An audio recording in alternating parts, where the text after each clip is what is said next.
starting to come on. I'm really excited about this, in part because we've been creating some really special programs for this, in part because I almost, I'm teetering myself on which distance I'm going to do. And I feel like I'm going to make my final decision after this session, and I'm teetering towards the 100. And that like feels like a really massive stretch goal for me, given this race and like where I am right now. So, for those who I can see, and there's like some new faces and there's faces that I know before, but I'm just going to admit we're recording this session as well. So if you need to go back to it, but I just want to start for those who have their videos on. Raise your hand if you know that you're doing an event at Buffalo Stampede, whether you know which one it is, but raise your hand if you are. And there's only a couple of us who've got our videos on, but are committed to doing an event at the festival. Yeah. Yeah, you are, Lisa. And Emily, did Tilla nearly turn you over the edge with the relay? I'm already tempted with the relay, so I'm just sort of getting a lay of it and figuring out whether it's going to be something that I can use as part of the training. I don't know. Amazing. Well, I'm not going to waste still deciding on distance. Yeah, perfect. Yeah, guys, definitely we can use the question, the question thing here. This is going to be a really good spot to do it. Okay, so I'm just going to go chat, make sure my chat's open. Perfect. Okay, so firstly, the way that we can do this really effectively today is I'm going to first get Dave to introduce himself, because we are so lucky to have him on this. For someone who has been like in the ultra trail scene in Australia for a really long period of time, knows the Buffalo Stampede, a whole variety of the events, from the pointy end of the field, is, you know, the father of 2 daughters, and it has also played a massive role in the development of her trails. He's a big kind of like business consultant for Joe and I. He's filmed a lot of the content for those who have done the workouts. He's been the person, his production company has filmed it. So we're definitely really lucky to get Dave's perspective across a whole range of things as well. So we'll start with the intro to Dave, and then we're going to go into the different courses. So you can kind of get an understanding of what these courses look like, to let you have a gauge. Okay, am I able to commit to that? What does it require of me? We'll weave in an understanding of like how we program for it. And then throughout the whole thing, like use the question box to ask questions, which will help us give you the information that you need. So letting in Liz, kicking off to you, my dear friend Dave. I'm going to spotlight you. Whoa. Whoa. Dave, thanks for coming in. Can you introduce yourself to this fine group of women? Yeah, take it away. Yeah, awesome. Yeah, so thanks for having me firstly. So I've been in trail running for a long time. Before trail running, I was I was a track runner and a road runner, and then I gravitated towards the trails because it's way better. It's far more rewarding and far more pleasant a process preparing for trail races. I just love it. The places it takes you, and just how rewarding it is. It's not coming at it from, pardon me, the perspective of you know, being at the pointy and anything like that. I find what makes the sport so rewarding is the little wins along the way. Like, you know, Buffalo's a perfect example. You know, every time you get to the top of a big climb, that's a reward. You feel amazing because you've accomplished something. So, yeah, so I've been in the sport now for quite a while, number of years, and raced everything from the really short stuff to the really long stuff. And I've had the pleasure of spending lots of time with Sam all around the place, overseas, locally. It's been a pretty awesome journey. So yeah, so that's a little bit about the me and the why of my trail running. Yeah, so cool, Dave. You how have you seen the sport evolve over the years? Because, like, you know, you and I were pretty much at the first Buffalo Stampede, and to what it is now. What I actually love about this event is I personally think that it still has retained a lot of the essence of how it started. obviously gotten bigger, but how do you feel of the evolution of like the Buffalo Stampede and trail running in general? Yeah, look, in a general sense, it's grown exponentially. The numbers of events are huge. The number of events that are available is is vast. There's so many options out there, but there's only so many that I would personally I find are really worth getting amongst. There's only so many you can do a year, so you've got to really pick the teeth out of it. And Buffalo's definitely one. I go there every year, basically since year one.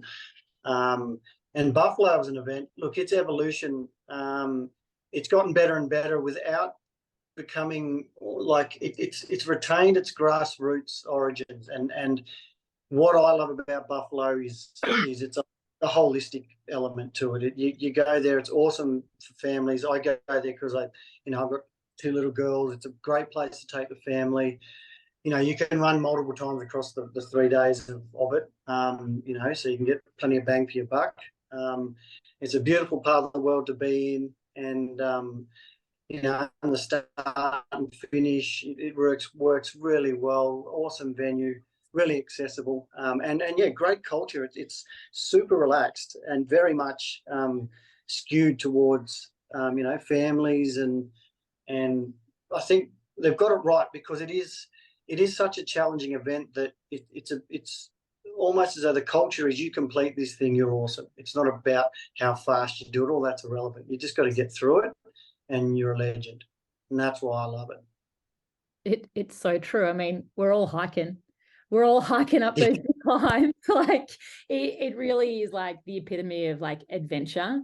And it's nice, like sometimes you have to craft your own adventures to get that feeling. And it's really nice that a race organizer has kind of almost curated an experience where it feels like you're almost kind of going to Nepal in a way and doing something that feels quite extreme, but it has like support and safety, and you just have to rock up and show up and know that they've got your back. So I think that there's quite an appeal if you kind of are that type of person. This is a really great event that will give you that feeling as well. In terms of, I should also say, just for people to note, logistically, early bird entries close on the 31st of October. So this is like the perfect time. It's also the perfect time because for the 100K event and the 42K event, 20 weeks out is next Monday, and our programming is for 20 weeks for that, which, for some people that's going to feel like, oh, that's nowhere near enough. And some people will feel like it's way too much, but 20 weeks is a really great period of time to build gradually and like not feel like you need to be at a high volume straight away. In fact, we build with a priming phase that just gets you used to the different modalities that you need for mountain trail running. It's not like a fast trail run, it's mountain trail running. And Dave, I think it's really helpful for people, because I know there are people on this call kind of going, I don't know which one it is. Like, I feel like I'd like to do, one of the larger events, but maybe it's too hard. Could you go through the different distances, talk a little bit about the course and just a bit of the features? Yeah. Look, firstly, I'm a big believer that any distance is achievable as long as you go there with the mindset of you want to go there and enjoy it and complete the task. And if you just keep moving forward, you'll complete any of these distances. That's the first thing. So we'll start with the shortest, the 20K. It's short, but what it lacks in distance, it makes up for in intensity. But it's quite a mix. You start in town. It's flat and fast early on the course. It's along the roads, and the paths take the first couple of kilometres in town, and then you basically hit the first climb. The course itself is realistically 2 big climbs. So it's flat for a couple Ks, a really steep, tough climb that everyone hikes up. It's hands on knees power hiking. You just take your time and absorb it. Get to the top. The views are awesome. It's epic. You look out from there, and that's like I said before. Every climb is a reward at the end of every climb you do. And then it's on open fire trail as well, so it's wide and open. It's not technical, the climbing, because you're moving, relatively slowly because you're hiking. The descent is long. It's a really long flowing descent. I think the climb itself's about 1,500 meters of really steep stuff. You climb 400 odd meters in those couple of Ks or 1 mile, I think it roughly is. Then the descent itself, it's a long flowing descent for the best part of 5 Ks, maybe a bit less on fire trail. So it's not that single track, really rocky technical stuff. And then once again, you hit another big climb. So like I said, there's essentially 2 big climbs in this that you have to tackle. It's not as steep, the second climb. Early on, it feels that way, but it does settle a bit more, but it's much longer in distance. So you're climbing from 450 meters to about 950, a bit more, close to 1,000, I think it tops out at. And it's from about 8.3 Ks in the race to about 10.5. So it's a little bit longer than that first climb, but it gains a bit more as well. And then from there, you've got it flattens out a bit, and then you've got a really long, beautiful descent, that from the best part of 13 Ks to the finish line at 20. You've got 7 Ks of pretty much all downhill. So, you've got a really, like, I'd call it a pleasant finish in terms of, you're not grinding up a mountain or anything. But look, it's challenging just because, you've put a lot of hard work in to get to that point. And then the 20K, the last little bit is along the flat path back into town and to the cheers of the crowd and your family and friends. It's beautiful. The finish there is awesome. It finishes next to the Bright Brewery. There's always lots of energy and people around, and bells ringing. So it's it's a really, really enjoyable finish. There's an awesome massive playground there too, so you can just ditch the kids and go do your run. But so you just need to put an Apple AirPod in like your kid's pocket and just let them roam. And you can just trust what they do. I feel like Buffalo was the place where like the cowbells started in Australia. It did. Yeah, because they were always overseas, but Australia, like we didn't have like, we had Bogon to Hotham is probably one of our more, and a couple in Tasmania, like smaller niche events back in the day. But like Buffalo Stampede was the first time that like we're really investing in a big mountain race in Australia. And that European influence. Oh, sorry. No, yeah. Yeah, that's right. It's a sky race. So you'll see the 20K is called a sky run. Now, the difference between a trail race, a traditional trail race, and a sky race is the amount of vertical gain the race has over distance. So a sky race means it's got lots of steep climbing in it, and you've got a couple of big mountains in this thing in the 20K. So that's what sets it apart from a normal trail race. And it was the first sky race in Australia, Buffalo Stampede was. So not only by completing one of these races can you call yourself a trail runner, but you can call yourself a sky runner, which is pretty cool. So cool. We want to have all the titles for, considering we've got no prize money, really. Let's just talk about like all the kudoses that you can actually get. For anyone who is thinking about the 20K, this is your time to ask some questions, and you can start to formulate them as Dave goes into the next distance. But please don't be shy. Like, the reason why this is so powerful right now is like you're starting to lay the intentions of like your skin in the game. And it's so powerful to do this. We're in October and this event is in March, and you might think it's so far away that it's not, you don't need to think about it too deeply. But the fact that you're on the call means that you kind of get it. But you do need to train for these races. It's an investment to register for it. It's an investment to register for a training program. Like, it's not convenient for anyone to get to Bright. Like, everyone has to drive a long way. So like you have to corral your family to get there or corral support back home. It's an investment. And here is your opportunity to work out if this is the right investment for you. So leader goes, it is still finishing at the brewery next year, ? I'm looking at the Capra app and it looks different. Yeah, look, it's still, they're working on it. So they are talking about, right now, the current maps they've moved the start finish. You've still got the road, like flat road start finish section, but they're still negotiating the final start finish area. They are meant to be moving it to Pioneer Park. That's why if you look on the app, it should say provisional, because they're still waiting on that final approval. But if it moves up to the park, they're essentially going to make everything mobile. So everything that was at the original start finish will just shuffle along up to near Pioneer Park. I don't know if you've ever been to Bright. It's a big, beautiful park. There's a bike track right near it for the kids to play on. If it does end up at Pioneer Park, there's a pump track for bike riding on and everything. And all the facilities there will be much the same. So it's still tentative. They're waiting on the final approval.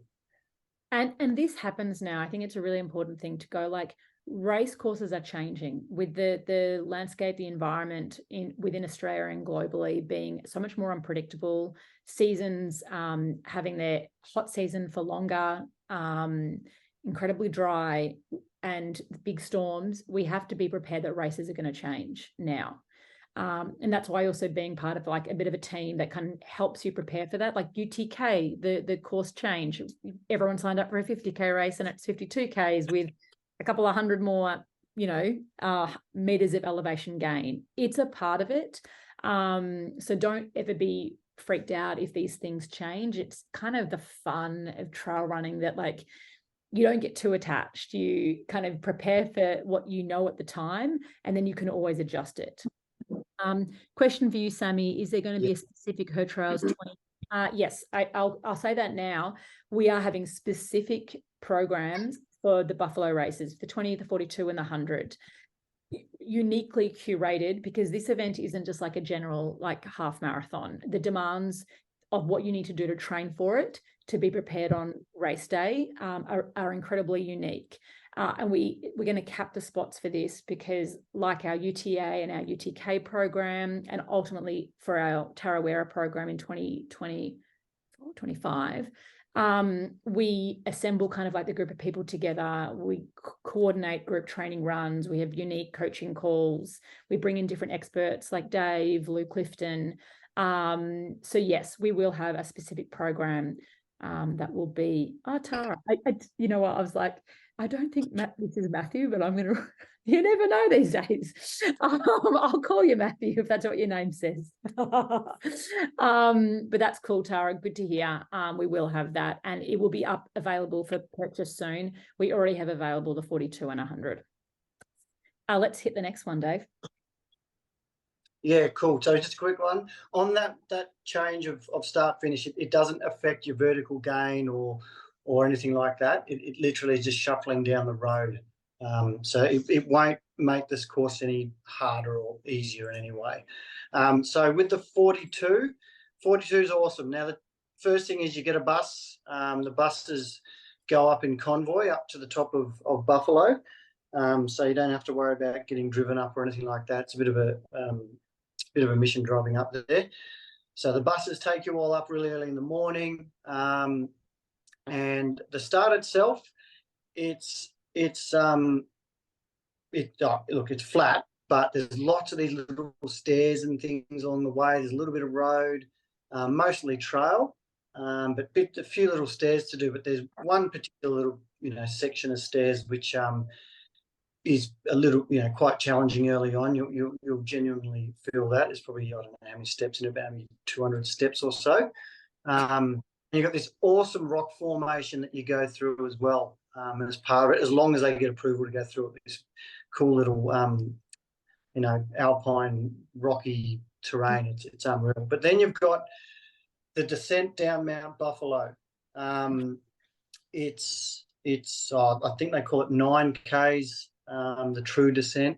It goes from 1,300 odd meters down to 300 odd, so you're losing about 1,000 meters of vertical gain. So you might be cold and windy up top, but once you get down the bottom, it's a very different climate, generally speaking. So you'll often start in a jacket in this race because it's an early morning at the top of a mountain, and then you'll find yourself down in the valley at that 19K mark at the bottom there, and it's quite warm.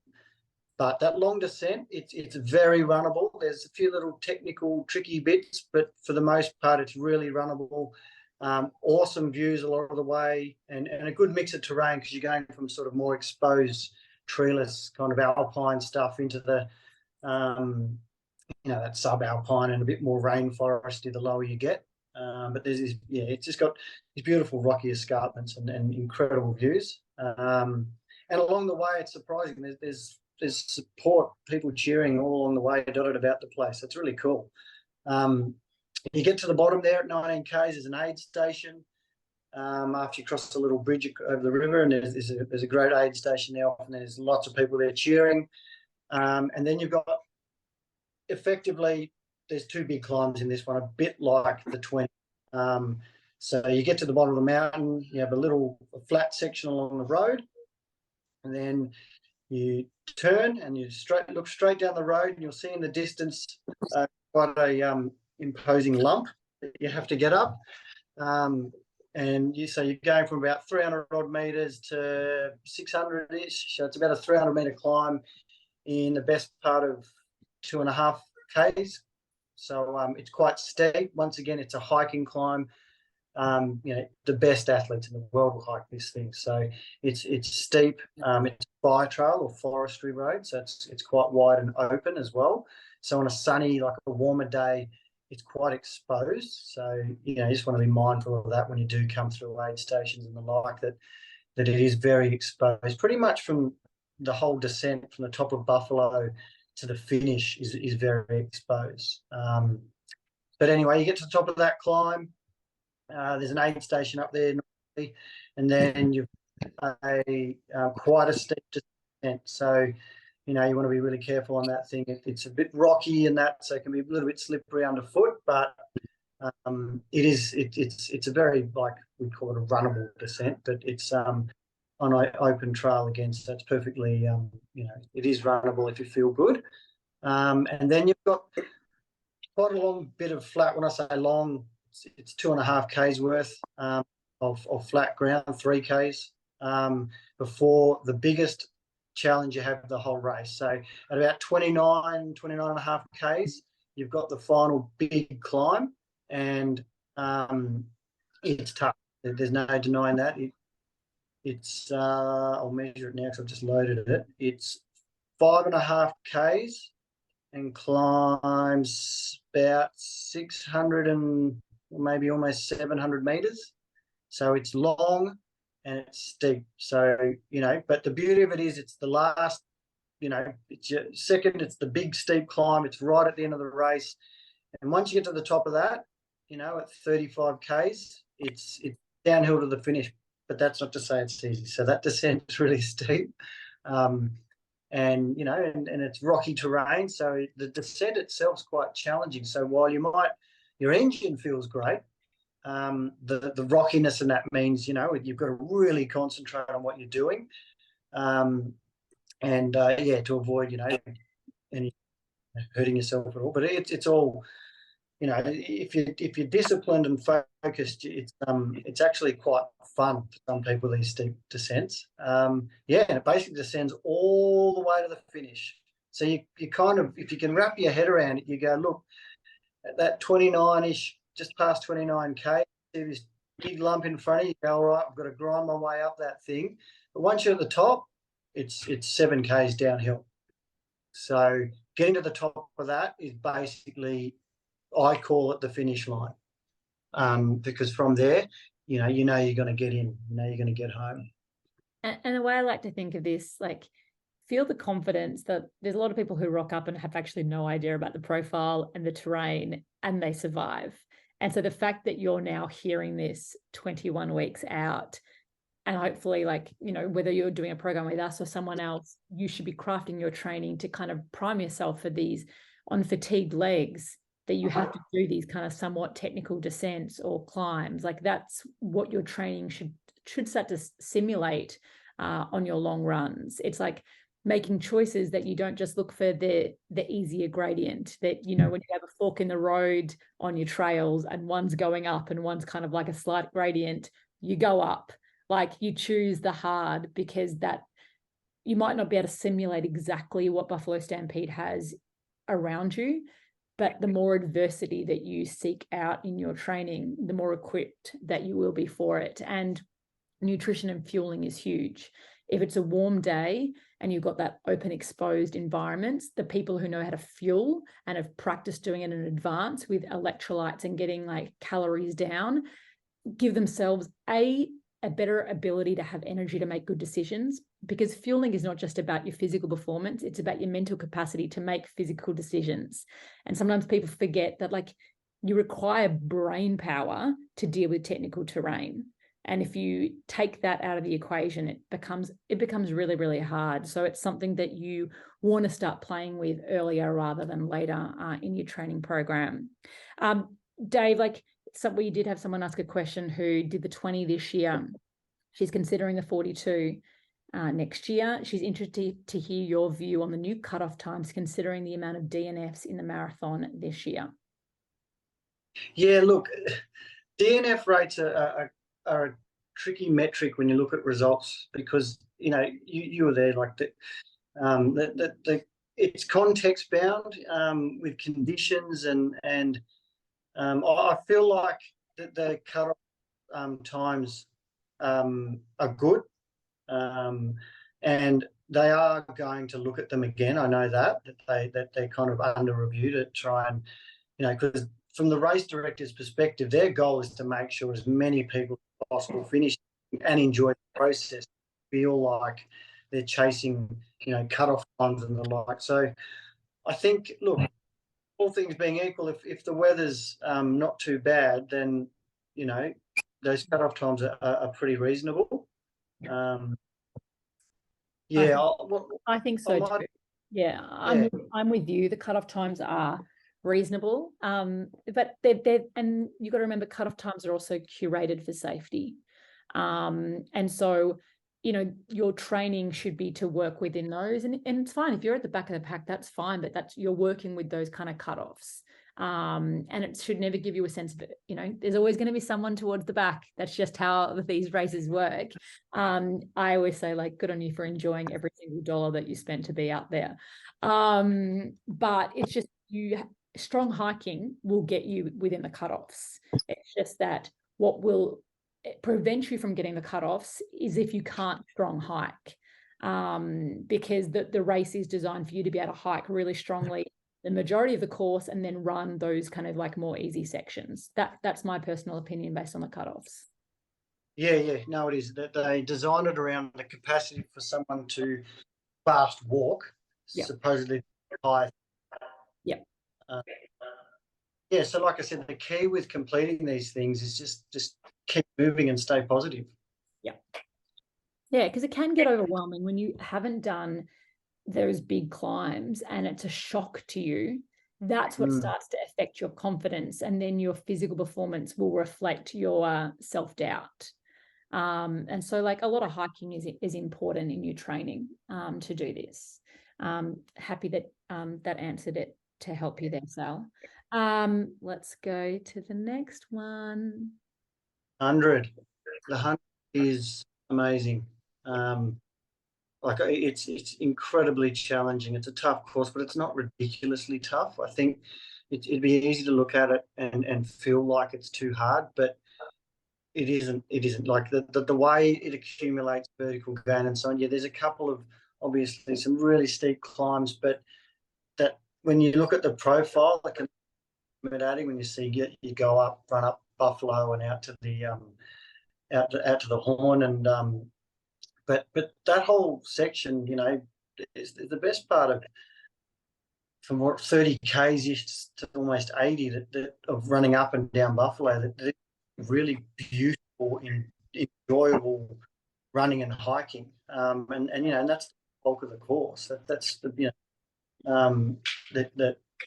it's really it's spectacular when you're up the top there. I hadn't been up there a huge amount, and then when they were planning the course, I went and did a recce for them, and when you get out to the Horn, it's amazing. And so like the race itself, look, it runs, the first two climbs are tough, but you take it in your stride knowing the distance you're about to run that day. So you just go as relaxed as you possibly can early on.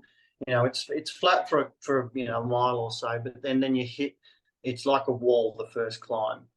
It's incredibly steep, but you're running 100k, so you just want to, honestly, you take it really easy and enjoy it, and chat with people that are around you.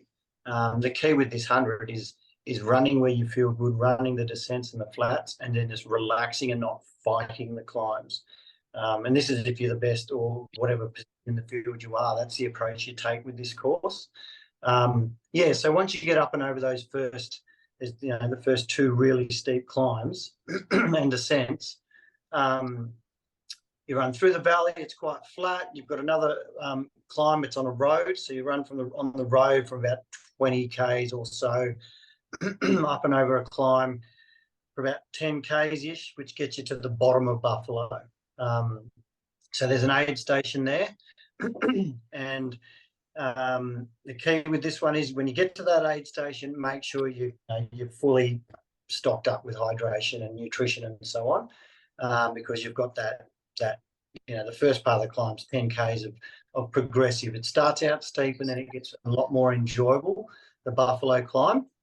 Then you get to the top, it flattens out for a bit. You run along the road, bit of dirt road and that, to get you to 45 k's, and then it climbs again before another little flat spot, and then the final climb up the Horn, which is awesome. It's just epic, big, beautiful granite monolith looking thing that you'll see in the distance. And yeah, it's unreal. It's super rewarding. You climb up this thing. There's a bunch of stairs, a little bit of single track, out to this amazing lookout. I always tell people, stop up there, take a photo, because it's pretty cool to think that you've run up there and that high. And then you basically turn around and retrace your steps until there's a slight variation at the end, at that 80 or 88k mark. It's just a slight variation, but you've still got a second steep climb. So you have 2, call it 3, but 2 steep climbs at the start, and at the end, 2 steep climbs to the finish. And then you've got that, once again, 7 k's of downhill to the end. Now, you know, I'll say it again, like I believe that once you get to the top of that final really steep, horrible climb, we call that, you know, the finish line. But because the descent is quite steep and you've done so much running, your quads are going to be really fatigued. And it is, you know, it can be a painful descent, but at least physics is on your side. And yeah, you just need to roll through to the end there. Yeah, and I think what's so important to note is strength training is a really key component to this. In that first block of the Prime to Build, what's unique about this versus a lot of our other Prime to Builds is that work that we do on basing you with strength, front loading you that you're actually used to it early on. It will weave throughout your entire program, but you are going to have a significant chunk at the beginning before we're getting you on climbs, building your body up, and then helping you address the fact that, like, when you start to build up with these climbs, like things like your TFL gets tight, and that's because your TFL literally is just meant to kind of do up this. But when your glutes are tight, it doesn't matter how much you try and activate them. If they're too tight, they won't activate, and therefore your TFL is going to do all the work. And particularly for women, like around our hips area, that's where we often will feel quite a lot. Lower back pain can happen, and you've got to carry a pack as well. So that front loading work that we're going to do on strength and release and understanding our physiology is going to pay off dividends when you start to add load and elevation. And like, you just want to, if you're not used to doing strength work, like, it's going to feel different and you're going to be sore a little bit. And that's why there's not the volume of the running at the beginning. It's like really, it's like having, because it's also summer as well, like it's almost like having an off season of the running and getting you as strong as fuck. Yeah, because it really, you having a bit of time off running is going to pay off, and it's going to get you really excited as you hit into the new year when the volume starts to move upwards. Yeah. And I always tell people, it's going to sound obvious, but the key to enjoying these events is the better you prepare and the more specifically you prepare for an event, the more you're going to enjoy it. I know it sounds obvious, but for some reason, a lot of people forget that. And you know, and if you get there and you've prepared well, you've done all those little 1%ers and all the little, you know, extra things that you can do to get strong and fit, and you understand the course and all these things, you'll have, you know, the most amazing time. It's I love these events. I love the challenge of them, and you know, it's incredibly rewarding when you do these things. Yeah, I mean, it becomes a big part of, it's going to become a big part of your next couple of months if you do this, and it's such a positive goal to have in your life. You know, when kind of some people be getting a bit wild at the end of the year and even the beginning of the year, you have something you can hold on to that's allowing you to be the best version of yourself, like to kind of become a mountain runner, an adventure athlete. Like, you're going to feel so mentally and physically strong. It's a really powerful thing to have. Lisa, yes. Is it best to try and get to Bright and train there, or just any time we can get on hills will work? In a dream scenario, I think it's really powerful at least once you see some of those descents, even more than the climbs. Like, I think, yes, of course, the climbs, but my preference is that you get an understanding of what that kind of more technical downhill is. We don't really have that in many other parts of Australia. And I think to feel like the little bit of the slippiness and the steepness and kind of to practice different types of technique, we'll be definitely coordinating a Her Trails weekend out there, as well as simulating other locations around Australia based on where our cohort of athletes are, and kind of go, okay, if you're in Victoria, get to Mount Donabuang and do reps. Go up the guts of Mount Donabuang, go up Rankins, go back up and down. I can see Emily laughing, going, not Donabuang. But, you know, and then there's obviously Mount Solitary. There's a bunch of different places based on where you live, and we'll start to work that out. We'll kind of help you identify what should be your local stomping grounds to get in that kind of vert. But of course, specificity is the best. And it also like gets you excited, because I mean, I think Dave's the same. Like, this is probably one of the most special parts of Australia. If you're a trail enthusiast, you will not regret being there. And obviously you definitely won't regret putting the work in. Yeah, I love it. I love it. One tip for anyone who's not confident in descending, my one thing I tell everyone is wear long tights and wear gloves. Yeah. You feel more confident in yourself. You're more comfortable with grabbing onto things, or if you do have a little fall, you don't get scratched up. And the other thing is too, if you do fall on descents, most of the time it's a scratch. So, you know, that you can sort of don't fear it. But the more of it you do, the more comfortable you'll get. But yeah, gloves and long tights make a big difference. Yeah, that's the best advice. Like when I was in Nepal, I was wearing gloves all the time, and not when it was just cold. It's just, it allowed me to kind of become more tactile. And, you know, you didn't have that worry all the time. So, and like pants, like you can either go tight, so you can kind of go like, there's these things called like transition pants. Like these are a pair of Braid Light transition pants right now, but there is, you know, there's a bunch of different like really lightweight pants that are great for these kind of distances as well. So, you know, gear is a whole other thing. Obviously it's an alpine event, and you need to prepare for alpine weather, which, as Dave said at the beginning, it can be hailing and windy and wild up top and balmy and humid down below. And you just need to, your gear needs to reflect that. Crew, is there any questions? Like, there's obviously, Dave and I could talk about it all day long. But if you have any specific questions, obviously this is your time to ask it right now. Knowledge is power. Don't be alarmed or fearful by these words of like steep and technical, and it's going to take your time and hands on knees. Like, that's exciting. You get to kind of like craft your training in accordance to that. Every single person on this call right now, I don't even need to know your past experience to know that if you put your mind to any of these distances and have a process, you'll be able to get there. Julia, I'm tossing up between 20 and 42. I've done a few half distances, but never a full marathon distance. Is it crazy to do this distance for the first time with such technical terrain? No, that's no. Like, I mean, if you had wanted to do a road 42K, Julia, you would have done a road 42K. Like, you don't need to have done that to feel like you could do a 42K on here. it is totally different. It's hiking, it's like being confident kind of with a bit of unpredictability, and all that kind of, you bolster your confidence through a training process. So you can feel like you're here right now and you need to get there. You've got 21 weeks. You've got so much time to do it as well. What do you think, Dave? That's my thoughts. Oh, no, I've always believed, you know, comparing, say, a road marathon to something like a big mountain one, you know, you might think that the mountains make it so much harder, but it's just a different type of hard. A road marathon brings its own challenges.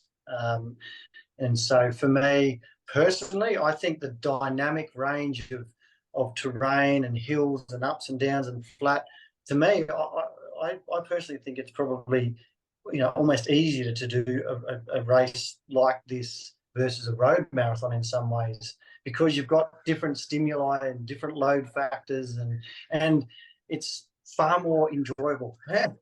It's, you know, you're motivated being in this amazing environment and you know, and getting up the top of each of these climbs. It's so much more fun being out there. And great humans. There's no dickheads. Well, no. Like there's really not. Like everyone is kind of has been really brave to do these races, and that kind of connects you, that bravery.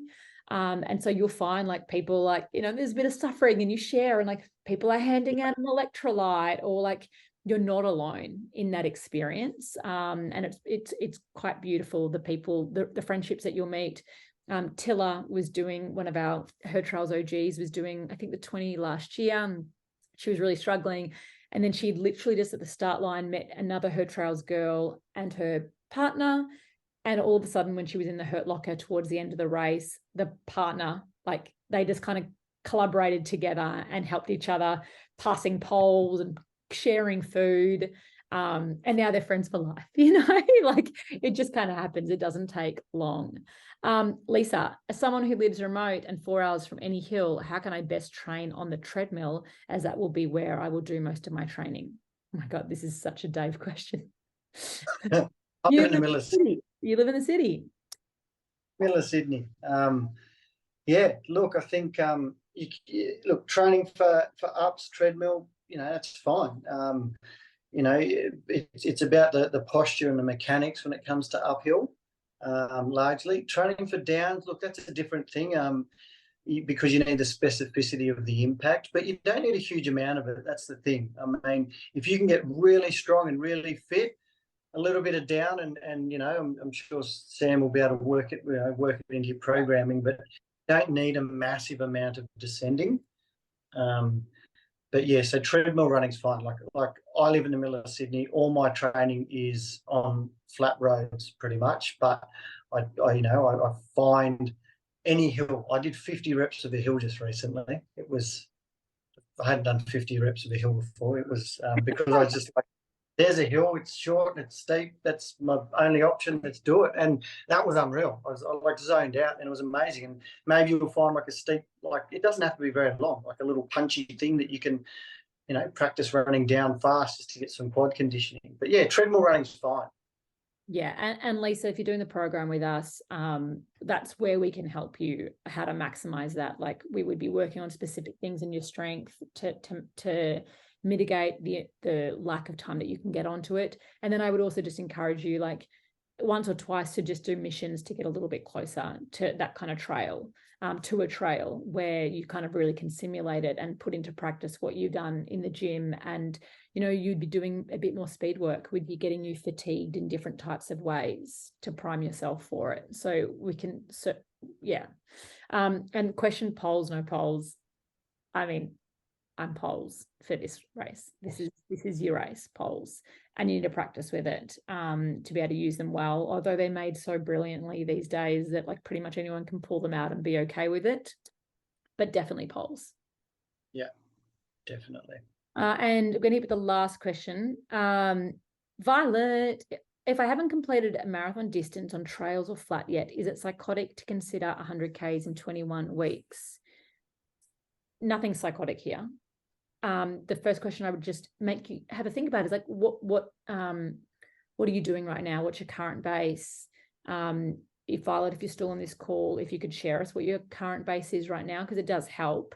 I think will and commitment are really important. If you let's just say that you can comfortably do 20 Ks right now, that you have a really, really high will and desire to do the program, then 100 Ks is doable. Like, not everyone would say that, but you're just preparing for a long day out. Like, that's what you're kind of saying to yourself. Like, I'm having an adventure. I'm going to be out for a long time. I think most people who are signing up for the 100K are committing to a long time out on the trails.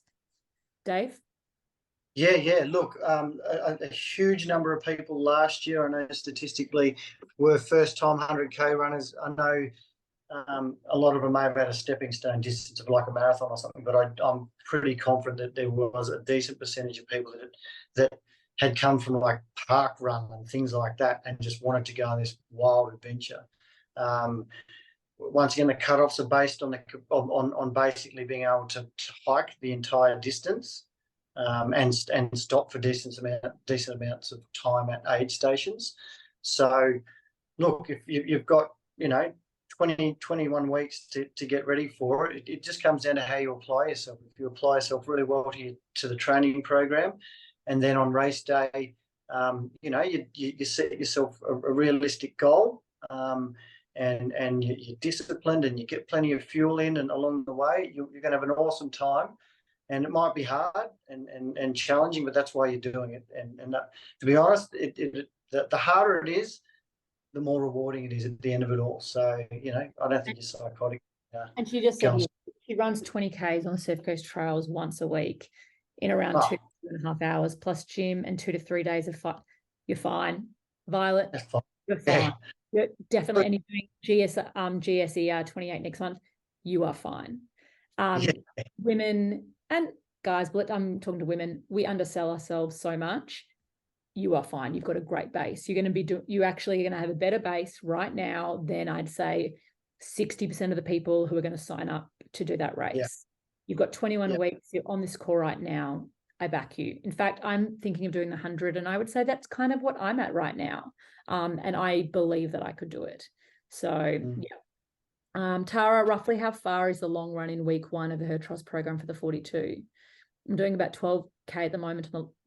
It's less than that. It's less. Our runs are time-based. We have a couple of like 5K time trials that we encourage you to do at Park Run to kind of work on technique and stuff like that.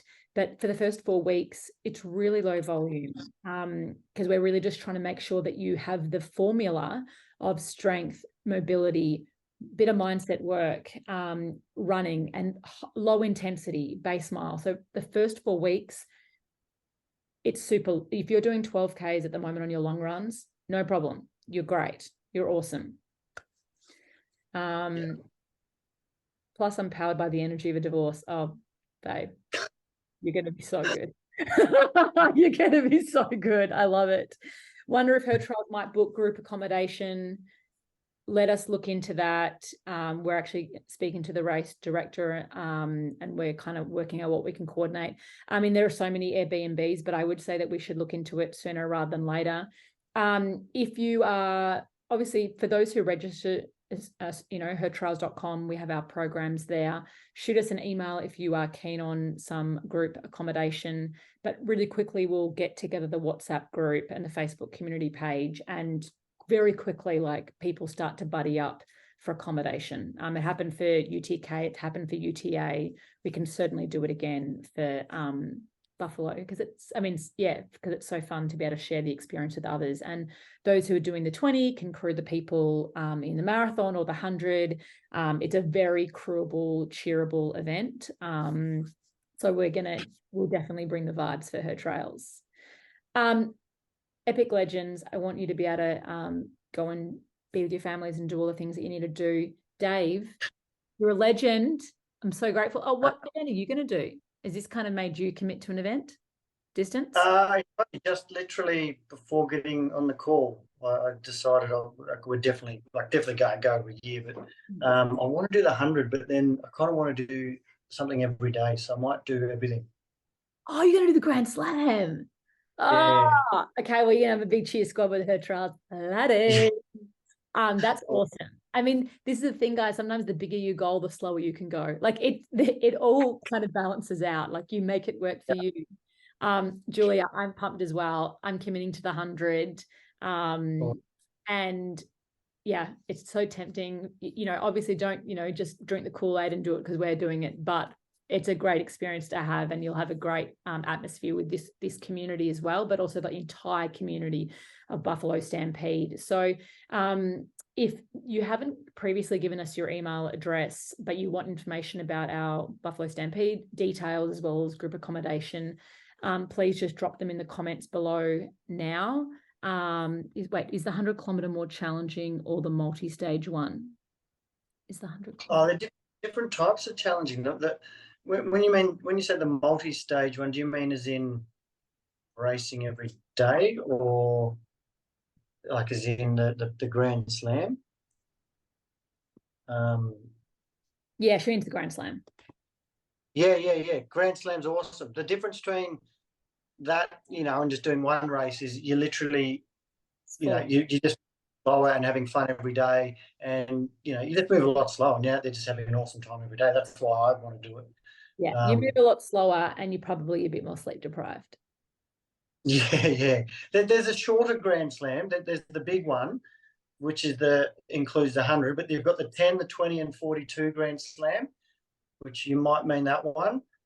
That is unreal, because you're seeing pretty much everything but the back of the 100 course, the Horn, and the distances, are manageable. Like that 10K race the first day, it kind of just happens. It's kind of because you're so focused on the 20 and the 42 that the 10 just sort of happens on day one.